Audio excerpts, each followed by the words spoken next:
Seahawks fans, wherever you may be, thanks for listening to the show. Join your hosts, Bill Alvstad and Keith Myers, as we talk Seahawks football.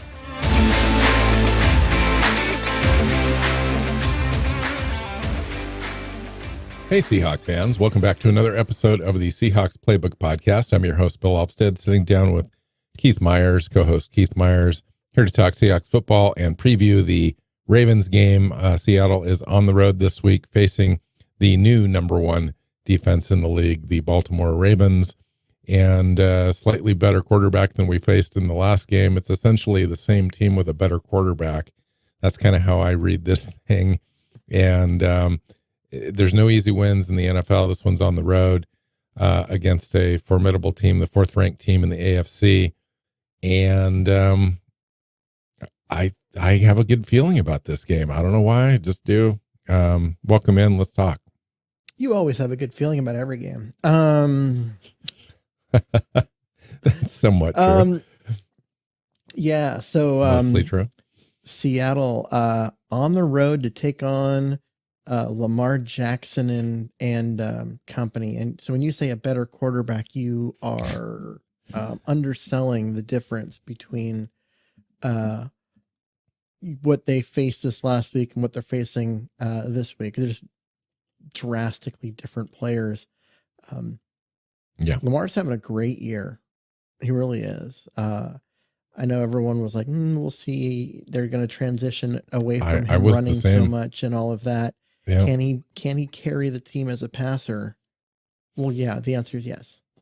So, and a runner. I mean, he really didn't lose a step, nope. At least on the surface, and he's running the offense just as efficient as ever, if not the best that he's been, at least since his MVP campaign 4 or 5 years ago at this point. I still think that we're in pretty decent shape. I don't know that they have much of a run game outside of Lamar Jackson. Now he's going to pick up his 50 plus and potentially be a weapon inside the red zone and score touchdowns, all that kind of stuff. But they have Gus Edwards, Justice Hill, and really that's it. And Seattle's been doing such a great job containing the run and so forth. And then you add Leonard Williams to that equation as well. I think that we're well equipped to shut them down, make them one-dimensional. That's what we want to do to almost every team. No exceptions here, but it's Lamar Jackson. He's going to beat you with his legs and his arm. He's got Odell Beckham to throw to, but he's been injured. I don't know if he's been cleared to play in this game or not. You've still got Rashad Bateman, Devaney, Zay Flowers, the guy they picked up in the draft, speedy guy. They're going to have to know where he's at. Yeah. 44 receptions, 461 yards. Yeah. Having a great season. So what do you want to talk about? How do you want to shape this episode? Well, I kind of was just looking. I mean, you and I talked before about how Seattle's defense has kind of come along and is looking really good. But this is a different kind of test, right? They haven't faced a quarterback who can run the way Lamar Jackson can. True. And I am concerned. Like, I know you're thinking positive. I'm concerned that every time Seattle's going to get pressure, he's going to get away from it and then just outrun everybody, because he can do that. Well, the good news is I think they can get pressure with 4, and have been doing pretty decent at that. You're right. I mean, Joshua Dobbs maybe qualifies as a guy that's athletic enough to really kind of keep the defense in check from that quarterback spot. But Lamar Jackson's just a different kind of player. Stands alone in the league as far as athleticism and ability to read a defense and make good decisions. But in the past 4 games, Seattle's defense has only allowed 9 second half points and 0 touchdowns. They're 26th in total defense last year. This year, they're 17th. We go over the, pro football rankings, DVOAs, all that kind of stuff. They're ranked overall 15th at DVOA, 7th on defense. The pass rush is 7th as well. So their defense seems to be the identity this year. The offense has struggled. I'm not necessarily worried about Seattle's defense against Lamar Jackson and company, the Baltimore Ravens. I would really want to see a complete game from Geno Smith. We saw him in the first quarter, this last game against Cleveland. We saw him in the last drive in the fourth quarter. And it's kind of been like that. We also saw him in the middle 2 quarters when it didn't look good at all. Yeah. Yeah, and Baltimore's allowing the second fewest passing yards per game and the fewest points per game. Mm-hmm. So you're facing a legit number 1 defense. We were last week as well, but this is, this is their version, and it's, it's going to be a tough go. Lamar Jackson is 3rd in completion percentage this year, which is amazing to me, and he's got just 3 picks and 9 touchdowns. He's kind of having the same sort of year that Geno Smith had in the first 5 or 6 games last year, where Geno was in the MVP conversation. You don't hear Lamar Jackson in the MVP talk, but if Baltimore keeps winning, and they're 5-2, 6-2, mm-hmm. He's going to be in that conversation because he's really turned this team around. Obviously, they weren't the same team last year, and he's got them back into the competition now. After the ACL. So add the factor that, according to DVOA, Keith, Seattle's had the absolute easiest schedule in the NFL so far, and will have the 3rd hardest DVOA schedule remaining. Yeah. So this is where it's going to really start to matter for this team, and where the Seahawks really show up. These games are going to be hard, and it can go sideways on you. I mean, Seattle's a good team, but they're going to be facing like 5 of the top 10 teams in the NFL in the next 6-7 weeks. And hopefully we can win the majority. But if we don't, we're going to have to win all those games that we should be winning against weaker opponents like Tennessee, Pittsburgh, Washington Commanders, the Cardinals twice again, the Rams again. If we're going to beat Baltimore, San Francisco twice, Philadelphia Eagles, Dallas Cowboys, that's a rough schedule. Yeah, it really is. I mean, they're in a position right now. They've got that control your own destiny kind of thing. It's a little early in the season to be worried about that, but they're in a position where they just need to keep winning and get some, make some headway towards getting into the playoffs. And they've got a series of games coming up that are pretty rough, and it just starts this week. They got to go on the road, get it done. How do you feel about the Seahawks offense? Now, obviously, they were able to run against one of the premier run defense teams in the league last week, had almost 9 yards per carry, but only 13 attempts. This week, we're facing a Baltimore Ravens team that leads the NFL with only 4.2 yards allowed per play. No other team is below 4.8. I mean, they're in a kind of a class by themselves, 7th ranked. Success rate, 10th in yards per play overall. Yeah, they're legit. Yeah. So how do you go at them? I think if you're Seattle, you've got to do what you do. You've got to run the ball and set up play action pass and block. Because Geno hasn't been playing well, and you can't let him be getting harassed on every play, because when you do that, he's making mistakes this year. I was looking at some quarterback stats, and in a lot of different measures, Geno is right there with Justin Fields and Sam Howell in the bottom third of the league. And that's in things like rating and yards per attempt and average net yards per attempt. I mean, this is not good company to be in. That would give you an idea. Like, we aren't making it up when we say Geno's struggling. Yeah. So in the red zone, Geno Smith, in the red zone, Geno Smith's thrown 2 picks and completed just 42.5% of his passes. Yeah. According to Pro Football Reference, only Kirk Cousins has thrown more interceptions inside the 20. Matthew Stafford, Derek Carr, the only other signal callers with at least 29 red zone passing attempts who have completed a lower percentage of throws. Based on Pro Football Focus charting, he's thrown 3 interceptions and posted a league worst 13.5% turnover worthy play rate on throws between 10 and 19 yards. Yes.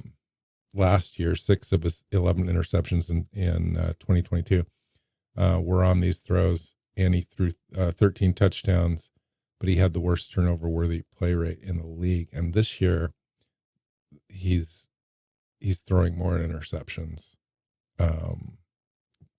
per drop back than he was last year. I think it went from 2.9 to 3.9. It doesn't seem like that's a big percentage, but it really is. That's a huge percentage difference. It's a huge, yeah. So, it really is Geno. I mean, you want to give him a little bit of leeway because there are some great things, and we're 5-2, we're winning. But in order for Seattle to kind of take the next step, in order for Seattle to beat the Ravens, to beat San Francisco, to be favored against Dallas, Geno Smith is going to have to play like a franchise quarterback and a guy that you can really envision leading this team to a Super Bowl. And right now, the play is so sporadic, it's hard to envision us getting out of the first round. I think that we're going to be a playoff team, especially if we can take one of the 4 or 5 that I talked about, or 2 out of the 5 on those very difficult games, and then win the games that you're supposed to win. I think we'll be okay. But can we win playoff games? That's really what it's all about. And you've got to be consistent. You've got to be consistent. And Geno's just not there yet. I think he's capable. He's shown that he can do it. In the first quarter last game, he was perfect, and that game-winning drive, he just showed such command and poise. And we just need to see that from him, especially in the red zone. I know it's hard. It gets hard in those tight situations, but he needs to take what the defense is going to give him. I think Shane Waldron can help him out a little bit there. And at least if we're running the ball effectively, and we've got 2 capable running backs, we need to be running the ball just a little bit more. I think they need to be running the ball a lot more when they're getting the type of yards they were getting last week. 13 rushes when you are gashing the other team is not enough. Like, why are you going away from that? Especially with clock management, you've got to be able to run the ball. Yeah. So, how do you feel about the Gerald Williams signing now that you've had a couple days? I still like it. I think that it gives them a more robust rotation up front. It gives them an opportunity to get after the quarterback up the middle a little better. I said Gerald, by the way. I meant Leonard. I knew what you meant. I like it. I think it was there was an opportunity to make the team better, and they did. It was an opportunity. What do you think of the Chase Young signing in San Francisco for a 3rd rounder? Honestly, like, it's weird because, like, I like the player, I like the fit, I like the fact that all of that. Part of it felt a little bit like a response move. Oh, Seattle upgraded their defense. We better upgrade ours. And in the process, they got a guy who's not having a good year. Great player, but I don't know. Maybe he needs a new location to get re-energized because he just looks somewhat disinterested at times and just isn't playing well this year. He's got 40 pressures. Guy's a player, but I will say this. He's been injured, as you know. He had that tremendous rookie campaign. And then the next year he was injured, played 4 games. He played 10 last year, something like that. And then he's been healthy so far this year, but his impact has been a little less, I think, overall. He's getting the pressures, but he's not getting to the quarterback like he's done in the past. He's also not playing the run as well. I like our move better. I'll be honest, because it's a 3-down player, and it's a guy that you can rotate with Jerron Reed and with Draymond Jones. Yep. Because those guys, they down the stretch, that 3-man rotation thing there is really going to help us and pay dividends to keep our pressure rates up consistently throughout the entire game. You don't want to wear down as you get later into the game, and I think that really helps us. And the cost, mitigated by the second round pick. I think that in order for that deal to really make sense, they've got to re-sign him. And I think Pete does. Pete really likes this player. He's a USC guy. They've been watching him for a long time, that sort of thing. I think that they will try to definitely re-sign him, but in order for the deal to really be successful, I think he needs to have an impact this year, but then they need to re-sign him in the offseason. But the Chase Young thing, you're right. It just seems like a tit for tat kind of thing, a response deal. And they already had the pass rushers. I mean, they haven't been getting to the quarterbacks nearly as successful as they did last year. I'm talking about San Francisco. But I think this move does help them in the immediate future, but it kind of puts them in a bind going forward, I think.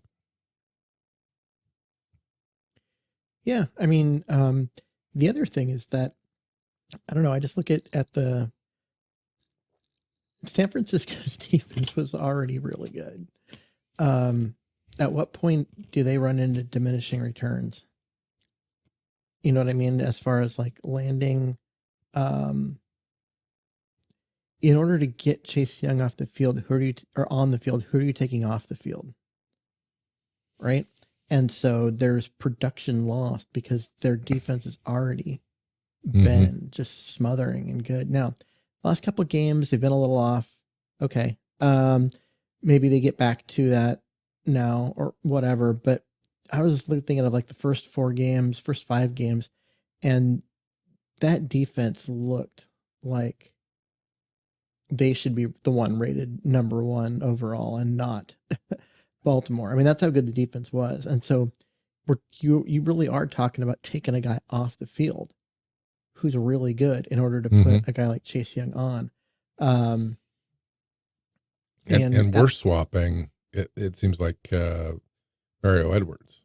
Well, true, but we're also working with defensive linemen who are typically only play 65% of the snaps at most. True, right?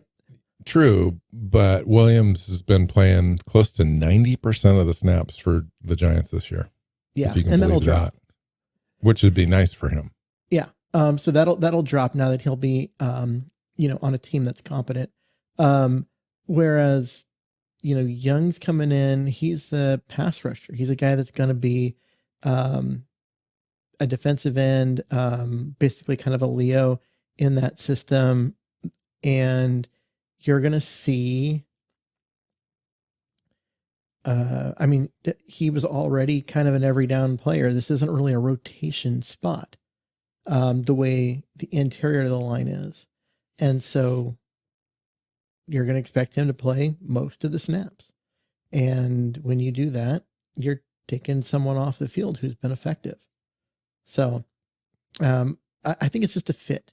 You know what I mean? Like both teams put together a way to get an extremely talented and productive player. Both had to give up quite a bit for a rental player. And I don't think Washington was going to be able to afford to keep both of their guys. And so one of them was going to walk. They chose to let it be Chase Young and traded him away. Well, they traded Montez Sweat as well. Oh, they did? I missed that one. So they traded both of them. Wow, that's now officially like a major rebuild. Not that it wasn't before. Well, and it makes that game against the Washington Commanders a little easier. Now that those guys aren't. Yeah, the Chicago, believe it or not, the 2 and 5 Chicago Bears traded for him, which doesn't make any sense at all. They gave a 2nd round pick to the Commanders for Montez Sweat. Weird. Yeah, weird, right? It's the Chicago Bears. I don't know. It's the Bears being the Bears. The Bears. But yeah, no, I hear you. You know, it is interesting. It just adds intrigue, a layer of intrigue when we play San Francisco, and who gets the better of this deal, because they haven't been playing well. I mean, they've lost 3 games in a row. Purdy's been looking pedestrian.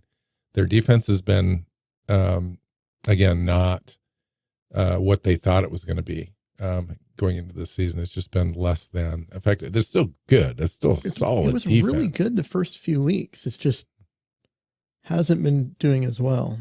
Yeah.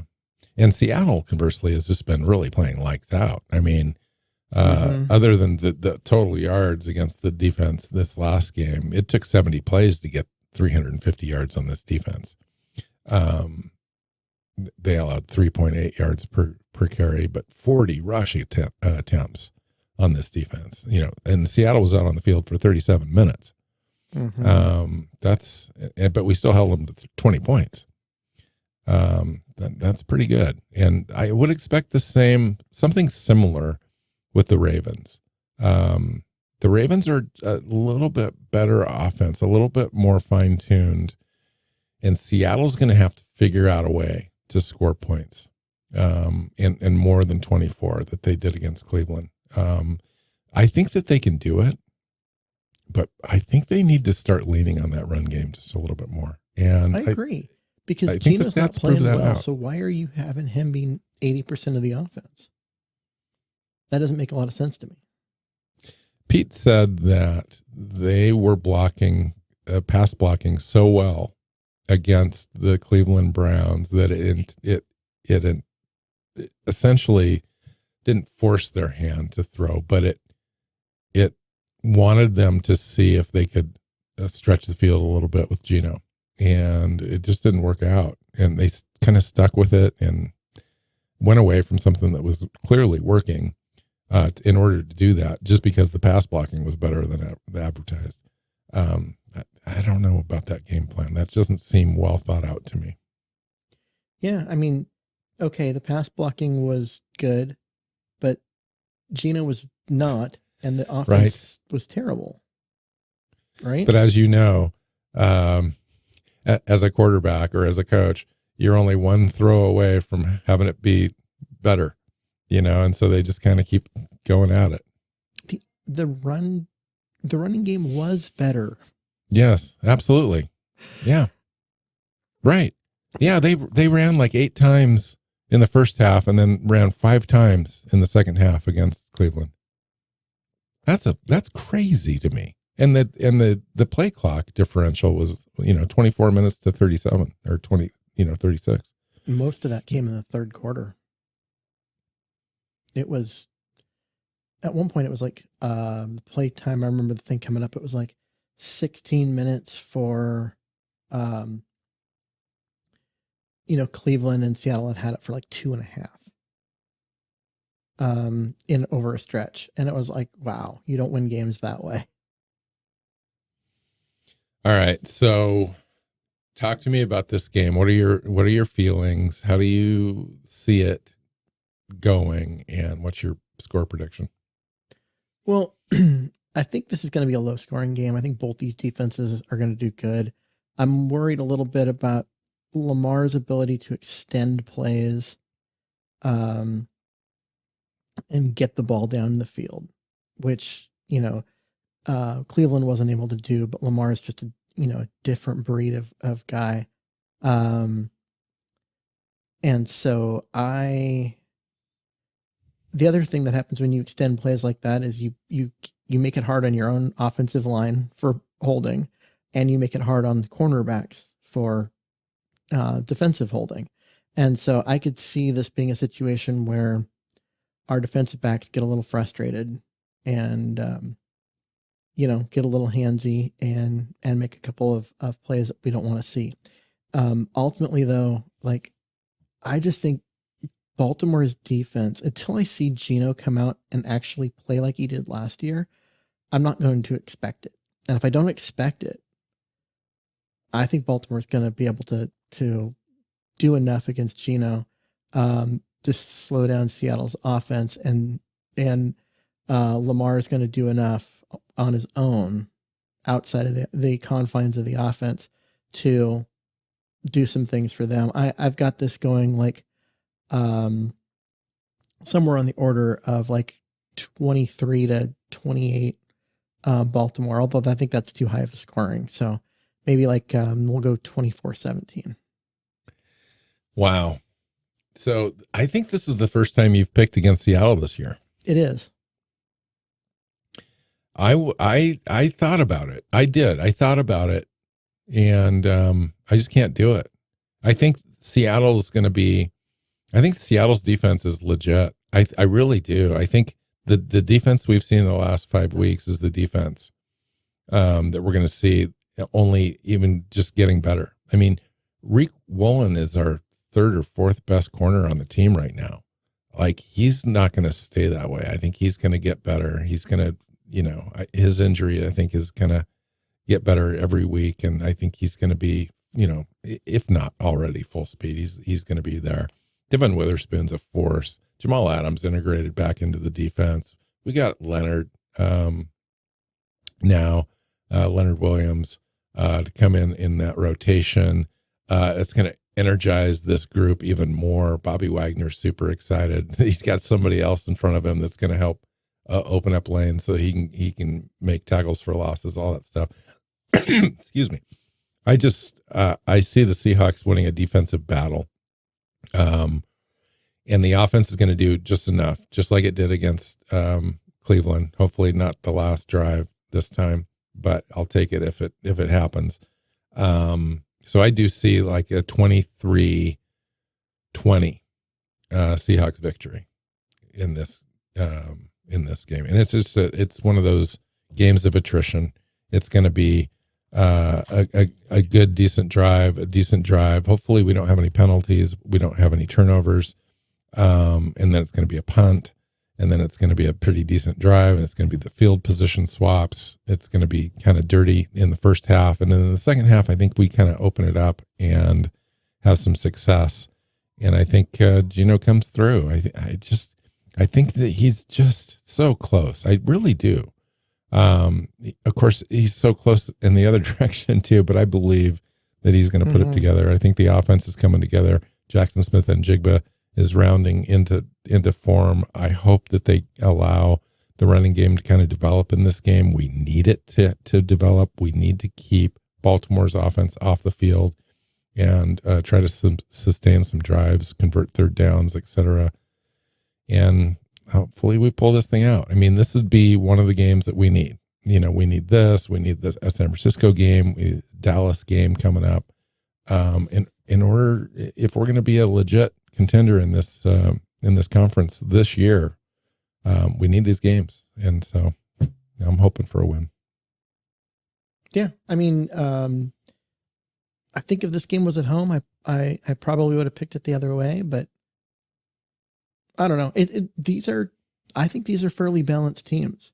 A couple of teams that really get after the other team defensively and could do more offensively. Lamar and his speed and his ability to extend plays is, it's just different. If Geno was playing well, I don't think it would matter, but he's not. So, although he did have that fourth quarter comeback right at the end of the game, didn't he? It's enticing. Getting the team done, and that was nice. That was one of those. Hopefully, that was like one of those turning point moments for him, and he's back. That kind of propels him, and he starts doing better. We'll see. Right, we'll see how he does and all of that. So, I'm not picking Seattle this week. It's gonna be the first time, and I feel weird about it. Yeah. Well, good. you're gonna feel better because you're wrong. You're wrong. And, I want to be wrong. We're gonna show up after the game and hopefully we get the win because I want to be 6-2. I just do. I think that we're a top 4 team in the NFL, not just in the NFC. And in order to have that proved out, we need to win this game. Mm-hmm. Just got to go win the tough games and on the road. I think they're going to do it. I just have a feeling. All right, let's get out of here. Find Keith on Twitter at Myers NFL. You can find me at NW Seahawk. The show is Seahawks Playbook Podcast. You can find it on your major podcast platforms and our own YouTube channel. Hit that red subscribe button when you find the show and get it in your feed every week so you don't miss anything. So until next time, go Hawks. Go Hawks. Seahawks Playbook Podcast listeners, thanks for joining us for another edition of the show. You can find us on Twitter. Bill is at NW Seahawk, Keith is at Myers NFL, and the show is at Hawks Playbook. You can listen and subscribe to the show at SeahawksPlaybook.com.